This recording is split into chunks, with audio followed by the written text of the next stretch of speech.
परमेश्वर की संतान हम दोनों इस वीडियो में आप सब लोगों का अभिनंदन और स्वागत करते हैं। ये आज का दिन हम सब के लिए, पूरे जगत के लिए बहुत विशेष दिन है, जिसको हम लोग कहते हैं गुड फ्राइडे। हम गुड फ्राइडे इसलिए भी कहते हैं क्योंकि ये गुड इसलिए है क्योंकि आज के दिन प्रभु यीशु मसीह ने अपनी जान की कुर्बानी पूरे जगत के लिए दे दी, जिससे कि हमें मुक्ति, आज़ादी और नजात हमारे पापों से मिल जाए और हम इस लायक बन जाएं कि हम स्वर्ग में जा सकें, क्योंकि हम पापी हैं। हम पापों की क्षमा प्रभु यीशु मसीह देता है। तो आज गुड फ्राइडे के बारे में हम लोग कुछ भेद बताना चाहते हैं कि गुड फ्राइडे का भेद क्या है। इसके बारे में देखिए, ये एक गुड फ्राइडे जो है वो भविष्यवाणी जो पहले कह दी गई थी, ये उसकी पूर्ति है। इसको पूरा किया गया है क्योंकि लिखा है कि वो हमारे लिए त्यागा गया, हमारे अधर्मों के कारण वह सहा और दुख आया और श्रापित हुआ और काठ पर चढ़ाया गया और वो यीशु हमारे लिए क्रूस पर मरा। तो ये कुछ भेद हैं जिसके बारे में हम 3 बातें करना चाहेंगे, उसके बारे में सुनेंगे। पहला भेद इस गुड फ्राइडे का ये है कि मनुष्य ने परमेश्वर की आज्ञा या उसके वचन को उल्लंघन करके पाप किया है, और उस पाप के बारे में परमेश्वर का वचन क्या कहता है, सुनिए, देखिए। भले या बुरे ज्ञान का जो वृक्ष है उसका फल तुम कभी न खाना, क्योंकि जिस दिन तुम उसका फल खाओगे उसी दिन तुम अवश्य मर जाओगे। अवश्य तुम मर जाओगे। क्यों मर जाओगे? क्योंकि हमने परमेश्वर की आज्ञा का उल्लंघन किया है। परमेश्वर ने कहा था कि तुम इस तरह का पाप ना करना। जब हम लोगों ने पाप किया तो हमारा नाता, हमारा संबंध परमेश्वर से टूट गया। और जब परमेश्वर से टूट गया, जिस तरीके से बिजली का तार टूट जाता है तो रोशनी चली जाती है, इसी तरीके से हमने पाप किया और हमारा संबंध परमेश्वर से टूटा। और वो एक मनुष्य के रूप में परमेश्वर हमारे लिए इस जगत में आया और उसने क्या किया, परमेश्वर ने कहा, मैं सच में मनुष्य को बना करके पछताया, क्योंकि मैंने मनुष्य को इसलिए बनाया था कि वो मेरी आराधना, स्तुति, महिमा और प्रशंसा करे।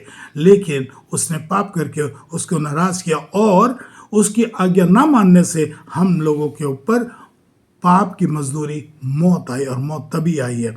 और दूसरा भेद हम लोग जानना चाहेंगे, और वो ये है कि पाप से छुटकारा कैसे मिले। इसके लिए भी परमेश्वर ने एक योजना बनाई थी। तो सुनिए, देखिए इसका वचन क्या कहता है। क्योंकि परमेश्वर ने जगत से ऐसा प्रेम रखा कि उसने अपना इकलौता पुत्र दे दिया ताकि जो कोई उस पर विश्वास करे वो नष्ट ना हो परंतु अनंत जीवन पाए। वो नष्ट ना हो परंतु अनंत जीवन पाए। यीशु मसीह का आना इस संसार में मकसद यही था कि हम सब के सब बच जाएं और हम स्वर्ग के वारिस हो सके। हम लोग बड़ा आसानी से कह देते हैं, कौन कौन स्वर्ग जाना चाहते हैं, हम स्वर्ग में रहना चाहते हैं। इतनी आसान बात नहीं है। हमें अपने पापों से त्यागना होगा, हमें अपने पापों से पछतावा करना होगा, मन फिराना होगा। देखिए कितनी बड़ी बलिदान परमेश्वर ने किया कि उसने अपने इकलौते पुत्र को दे दिया।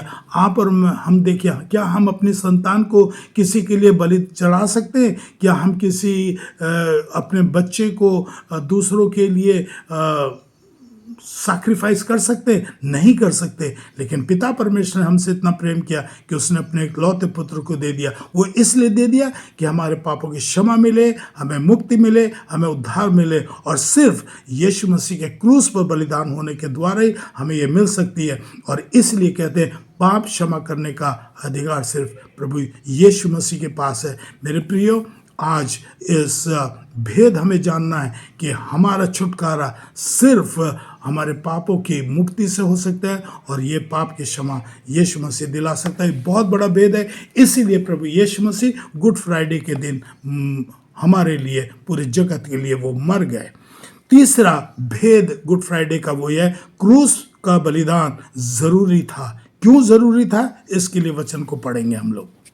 परमेश्वर ने अपने पुत्र को जगत में इसलिए नहीं भेजा कि जगत दंड पाए, परंतु इसलिए कि जगत उसके द्वारा उद्धार पाए। जगत उसके द्वारा उद्धार पाए। मकसद क्यों बलिदान देना जरूरी था? अगर यीशु मसीह अपना बलिदान नहीं देते तो समझ लीजिए कि हमारा उद्धार नहीं हो सकता था। इसीलिए क्योंकि हमारा संबंध परमेश्वर से टूट चुका था और परमेश्वर खुद उस मनुष्य के रूप में हमारे बीच में आया कि हमारे पापों से हमें छुटकारा दे और हमारे को पापों से मुक्ति मिले। और ये वही था कि परमेश्वर हमारे लिए क्रूस पर बलिदान होकर के हमारे पापों के लिए हमें मुक्ति दी। और मुक्ति सिर्फ और सिर्फ परमेश्वर ही दे सकता है और हमें कोई नहीं दे सकता। आइए इस गुड फ्राइडे के भेदों को देखते हुए हम लोग सुनना चाहेंगे कि परमेश्वर और क्या वचन हम लोगों से बातचीत करता है। क्योंकि मनुष्य का पुत्र इसलिए नहीं आया कि उसकी सेवा टहल की जाए, कि हम उसकी सेवा करें, लेकिन वो आगे इसलिए आया कि सेवा टहल करे, कि वो हमारे लिए सेवा करने के लिए आया और बहुतों की छुड़ौती के लिए अपना प्राण दे, और बहुतों की छुड़ौती के लिए, उनको छुड़ाने के लिए वो अपने प्राण दे दे। ये था उनका मेन मकसद। और सुनिए आगे और क्या कहता है परमेश्वर का वचन। निश्चय उसने हमारे रोगों को सह लिया और हमारे दुखों को उठा लिया, तो भी हमने उसको परमेश्वर का मारा कूटा और दुर्दशा में पड़ा हुआ समझा। हमने परमेश्वर को मारा कूटा हुआ जैसा कर दिया, क्योंकि हम अपने पापों में इतने लीन हो चुके थे। हम लोगों ने अपने पापों को इतना स्वामी बना लिया था कि हमने अपने परमेश्वर को, जो हमारा स्वामी है, उसको हमने त्याग दिया। इसलिए हम ये कहना चाहते हैं, हम उस परमेश्वर ने हमारे लिए इतना सहा कि हमारे पापों को क्षमा किया और हमारे रोगों को उसने चंगा किया। और एक और वचन है जो परमेश्वर का हमें इस गुड फ्राइडे के भेद के बारे में बताना चाहता है, और वो क्या है?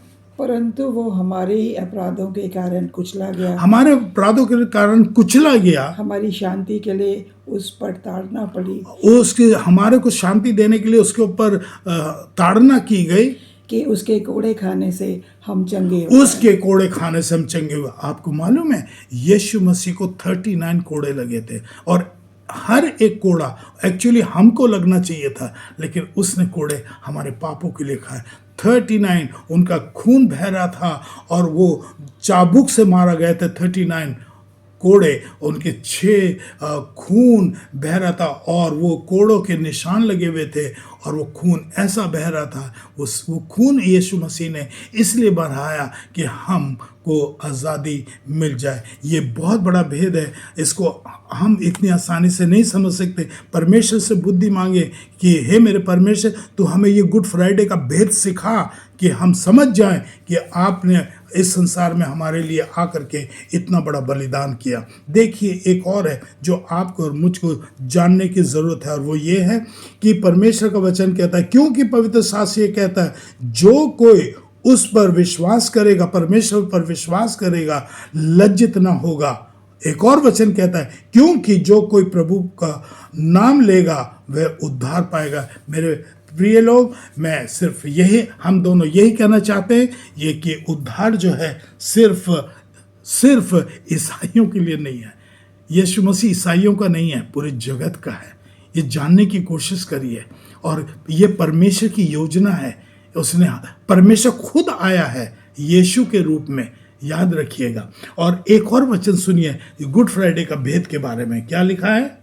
परंतु जिससे तुम जान लो, ये तुम जान लो कि मनुष्य के पुत्र को पृथ्वी पर पाप क्षमा करने के का भी अधिकार है। इस पृथ्वी पर पाप क्षमा करने का अधिकार सिर्फ परमेश्वर को और किसी को नहीं है।